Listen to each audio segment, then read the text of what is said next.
So, I just bought an actual camera bag. So this is what's in my camera bag as of May 2018. Here is a list of topics so you can skip through. There are time codes in the description. Let's get into it. The first bit of gear I want to talk about is something I don't actually keep in my camera bag, and it's my softbox video lights. These guys right here. Now these guys here, apart from being blinding, are actually really useful. I got them a few months ago and they're pretty cheap. They only go for about $110-ish.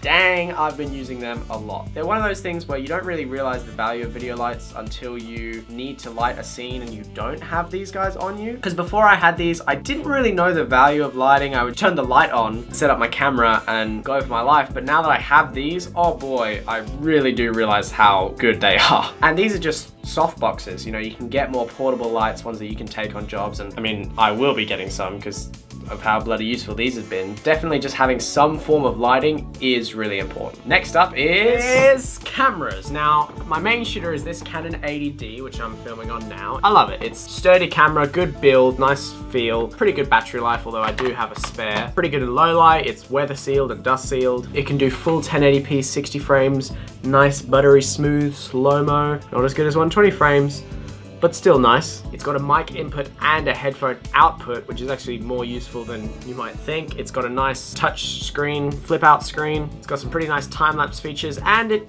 just takes really nice photos. If you're in videography and you just want to take that little step up, like if you're into amateur video and you want to start doing it for clients or anything else, a camera like this I would definitely recommend. It's held up for me. It usually lasts all day on a shoot. It's sturdy, it does its job. So, my B camera is near and dear to my heart. This is the Canon 650D. I've had this for about 5 years, just over 5 years. It has a special place in my heart. It was my first DSLR camera that I bought myself with my own money. It's lasted me a long time. It's been with me for years now. It actually does kind of hold up today. It was the first Rebel Series camera to have a microphone input, and it's got a flip out LCD touchscreen, which actually means that 5 years later after I bought it, it still is usable. I still use this on shoots and as my pretty competent B camera. Downsides are it doesn't have great battery life, which is why I have 2 spare batteries. It doesn't do very good low light. It's a pretty amateur camera. I would recommend something like this, or maybe like the 700, 750, 800D if you're just getting into video and you just want to start video. These cameras are pretty good. They'll help you to get into video, but when you want to move up, you go to the 80D. I've also got this drone camera, which the propellers are not on right now, but here you go. I actually crashed it, so it's a little bit broken. I did glue it, but obviously the glue hasn't quite worked.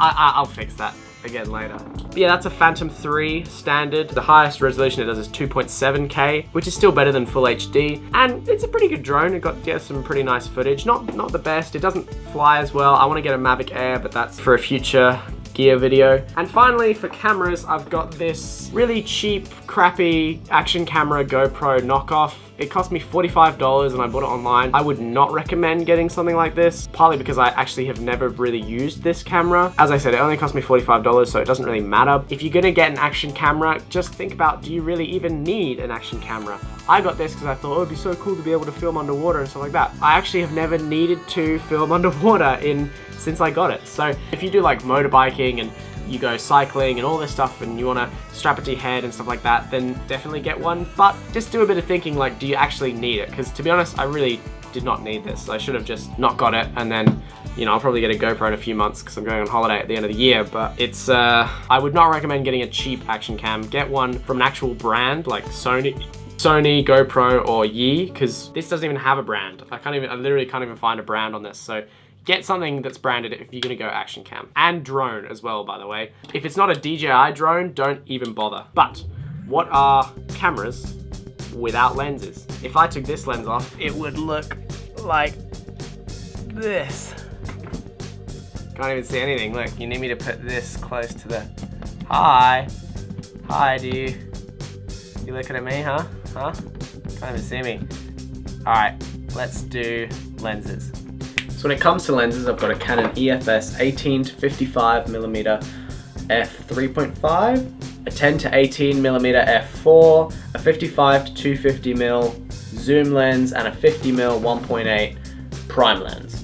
I've also got this thing here, which is on one end, it makes the frame wider. On the other end, it's a macro adapter. The thing is, all these lenses have different capabilities. The 18-55 is great for like event coverage or interviews. The 10-18 is great for vlogging and landscapes. The zoom lens is obviously helpful for getting stuff that's far away. And the prime lens is great for like extra cinematic, that sort of thing. And the macro can get shots like this. I've also got these ND filters for my lenses. The reason I've got different sizes is because lenses come in different sizes. And of course, a bunch of SD cards. That's what you need when you film. It's just required to store all that video. And in my camera is another 64GB SD card. And next we can talk about the tripods that I have. This is my main tripod. It's pretty standard, does everything you need, extends, etc. I have a secondary tripod, which isn't quite as good, but it's, as I said, good to have a secondary tripod, secondary camera. And I've of course got a Joby GorillaPod, which helps with vlogging and any kind of weird angles I might want. And I've got this kind of cool contraption, which is sort of like a really cheap stabilizer. It doesn't do any mechanical stabilization, but it helps for handheld stuff. I've got two of these little Rode video clip-on mics. You put them there and you talk and they get the audio. Hello. I've got these two old iPhones that I don't use for anything else other than to plug these into and record onto these, and I use the Rode Rec app. I've got this Blue Yeti USB microphone and I've got this pop filter to go with it. So I can talk like this. This is a stand for it. So this clips on my desk, goes on here, and then I say hello. And on top of the camera, I've got a Rode VideoMic Pro. So that's all my audio needs. And finally, as a bit of a throwback, this is an iPad 2 that I've had for 7 years. This iPhone 4S, 7 years. And I used to have this little mic, this Apogee mic that would literally plug directly into the iPhone. And this is like an old Fujifilm, you know, camcorder thing that I had. Basically, this is what I started out with. I used to use this tiny little tripod. It was so bad. But I started out with the shittiest of gear, and this is what like my earliest videos, my earliest films were made on. And you know, the moral of that is it really doesn't matter what you end up accumulating and putting in your camera bag and what gear you end up getting, because if you've got a story to tell and a passion to tell those stories, then you know what, it doesn't matter what gear you have. Just film it, just whatever, edit it on iMovie. I used to edit on iMovie for iPad, and now I look back and I don't know how I even possibly edited on iMovie for iPad, but you know, I did it and I filmed with these old stuff and I had this old mic, and even before that I did the audio without the microphone. Like, just if you want to do this, if you want to make films, you want to make art, just do it. Don't let things hold you back because you're worried you don't have enough gear or the right gear.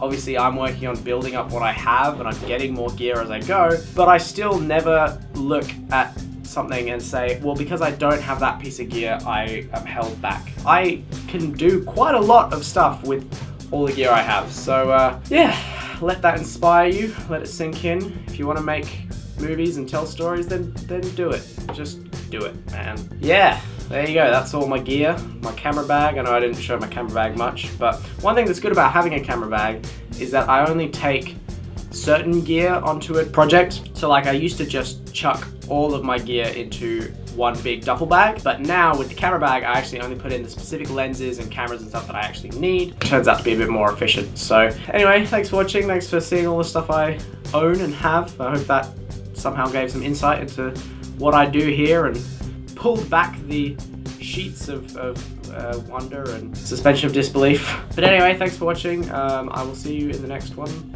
Hopefully I will, you know, be making these more often, these just videos. So look forward to that, and thank you, and just create, dudes, and also follow me on everything that exists. Okay, thank you and goodbye.